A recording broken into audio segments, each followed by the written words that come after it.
Hey guys, welcome back. Hopefully a few of you will remember the 661 I had a couple of weeks ago. Came into the workshop after it had been straight fueled. The owner was totally honest about it. He admitted that he'd straight fueled it. It's a mistake that is easily made. Got to keep your fuel in separate drums, right on them, so you know exactly what you're putting into your saw. Anyway, long story short, that's the piston that came out of it. A lot of transfer on the cylinder wall on the inlet side. You can see it's just started to pick up very slightly, but there was most of the damage is there. The bottom ring's actually seized into the ringland. It was in a pretty bad way.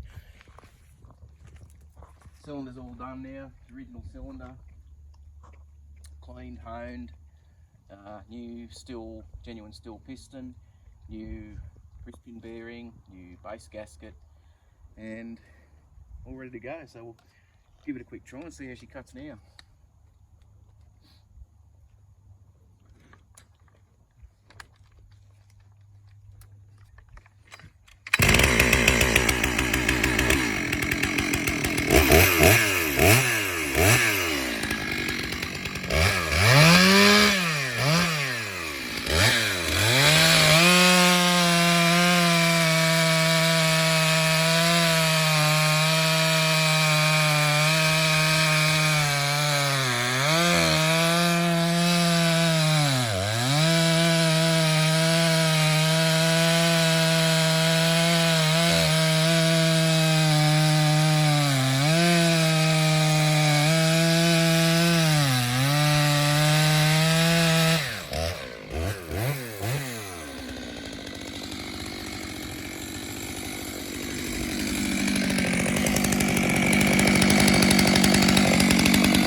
That's a bit more like how a 661 is supposed to run. Should be back to its owner very shortly, and I think you'd be very happy with that. Have a good afternoon.